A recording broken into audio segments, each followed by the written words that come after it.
Hey guys, thanks for joining me for another Dissidia Final Fantasy Opera Omni video. Today we are taking on Enna, Kros, Shinryu fight.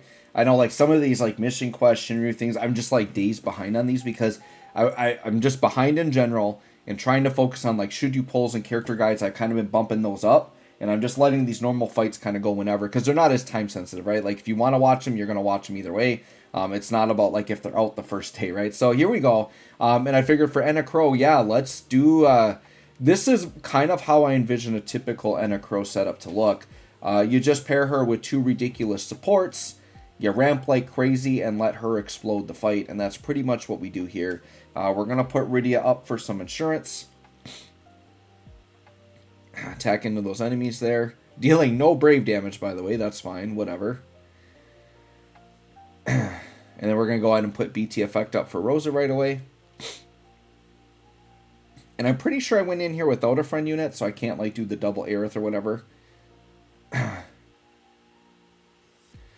And so what's happening here is we're dealing zeros because I believe you need to have like, you have to have like they like resist everything. So you need to have elemental weakness damage. So it's a little rough at first, but we need to get Enna Kros BT effect up so everybody's like enchanted, right? So I do the EX here to get that going. Get them deleted out. So it's a little rough going at first, but we're going to get through it. So we're going to put stuff on even if we're not doing a bunch of damage. We'll still brave gain. We can get damage through brave gaining.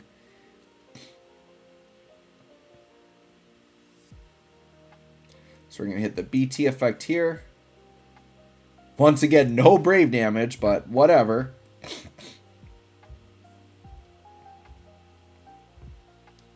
So I think they are like kind of showcasing a couple of things here. They're showcasing like Noel's instant break because they have this like you can see they have like a shield buff on with no turn duration, right? So I think like if you had Noel with say a Vanille Sphere, that's an instance of where you could take care of that nasty like shield buff that they got up, right? But I decided I'm just gonna try to power through this and see what happens. Yeah, and they're getting a barrier, like all kinds of stuff. I'm like, whatever, we're just gonna play through it. I'm not really 100% sure on like these mechanics, but I'm like, we're just gonna go for it here and see, because I feel like as I'm going through, I just feel like these enemies aren't going to be super squishy, and I feel like Enna Kros is going to put out a ton of damage because they want to showcase her, right? So I'm like, let's just ramp into it and see what we can do here.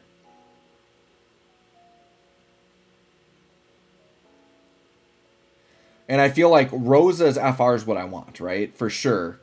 Because it's going to be so generic. Aerith, we know how she echoes off of it. So we're like about to get to a Rosa turn.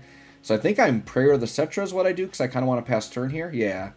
But she's going to steal turn. So then I'm just like, well, let's regular attack. Because I know Rosa can just finish the ramp if I need to. But I did want a Prayer of the Cetra there. What I find happens is like the first time I use Prayer of the Cetra, she always jumps turns. But then the second time she won't. Alright, so here's Rosa. And we do have the FR. So it was enough. So I'm thinking we just go FR here. Yep. And then Aerith is going to do big ramp. Now, Enna Kros, she's going to have to take a turn to get her BT effect up. So we'll do that, and then we're just going to kind of keep echoing through. I know we're not doing crazy damage, but I feel like we're going to break through here, right? So I'm like, let's just keep going for it. See what happens. But yeah, they've got that big nasty shield. And they're like buffing themselves, so this is a really good fight to showcase Noel with a Vanille Sphere. But we got them at 92%, so I'm like, hey, I beat them to their force. That's what's important.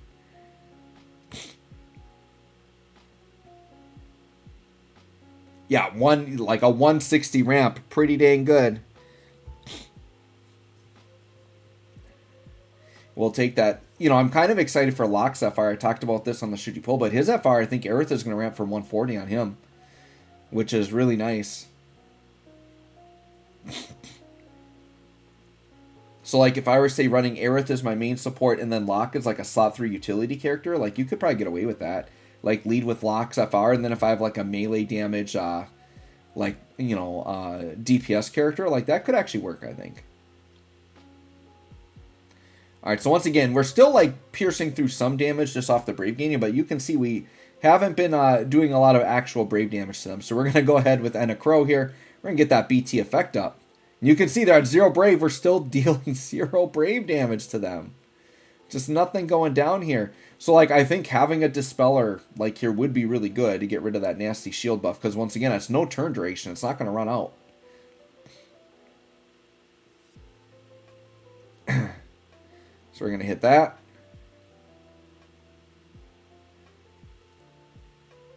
Or actually, with Enna, did I FR? Yeah, it wasn't her BT effect. I did something else there. Maybe it was her LD.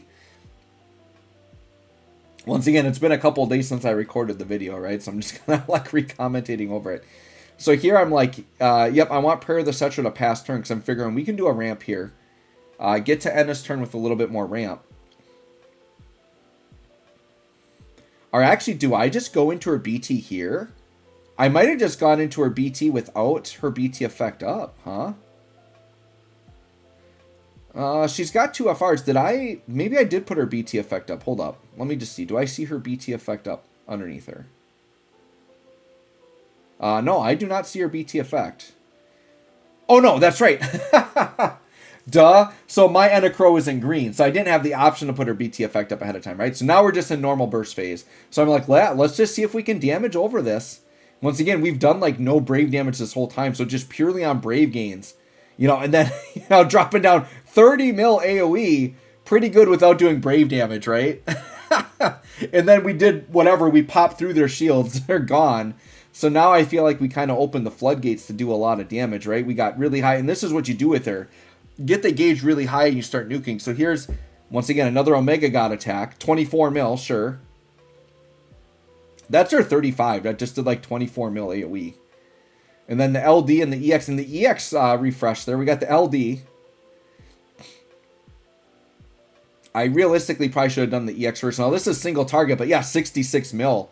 Like a very effortless 66 mil, by the way. And that was without launching, without like extra off turn other than that Aerith shot. So yeah, her damage is pretty dang good.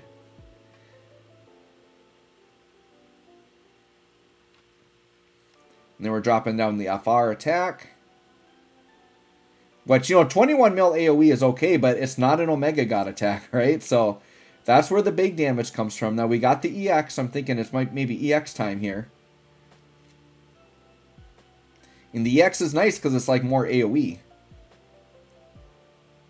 So yeah, 32 mil AoE. So both attacks we're getting roughly 60 mil damage. It's just one 60 mil single target and one is 60 mil between 2 targets.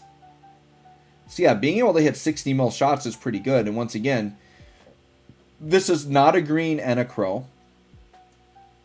And it was without her BT effect up. So you have her full BT effect up, I think you're going crazy. Now we've got the light and dark enchant on the party. And now you see all the numbers are going to round up really nice as well. And here comes the FR effect. Missed us, and that's, I think, way back from the Rydia, I think. I think we still have that Rydia buff up.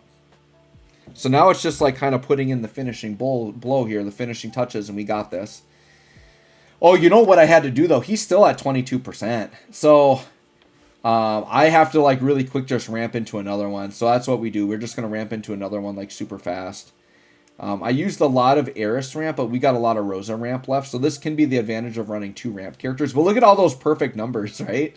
It's kind of cool seeing all those nice clean numbers. That's from her BT effect rounding up the HP damage. And then she has another effect that rounds up the Brave damage. Alright, and then yeah, we just got to do like 4 or 5 praise and then we're going to be pretty good here. And yeah, now we got the Brave damage. We got rid of the shields, all that stuff. Praying through again.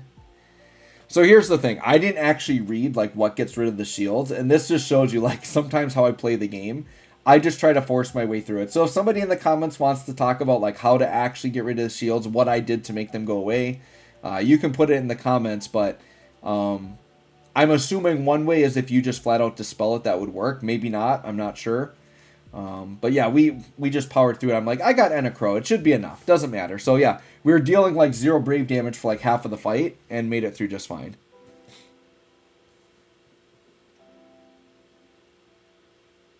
Alright, and then we're like 1 ramp away pretty much. That should put us at like 97%, 96. Dropping down the Paladin Cecil shots. Now, the one thing is, by ramping with Rosa, we did burn through her BT effect. It doesn't matter. Like, the enemy's at 18%. right? So it's like we just got to put up a force time, which Enna Kros got hers available. We didn't do any echoes with her. So then we'll do Enna Kros force, and, you know, we'll pop off a couple more big shots, right? And what I can do is I can expel any ramping I have to try to push that really high too very quick.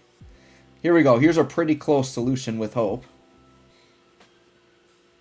And remember, it's kind of funny that, like, Hope is there because they are like the original combo. Enna Kros and Hope was the original combo because it was like ramp with Hope, get to 700%, 600%, pop off 3 Enna Kros LDs with like a Luna Freya call, and that was game. Like, that's how it was back in the day.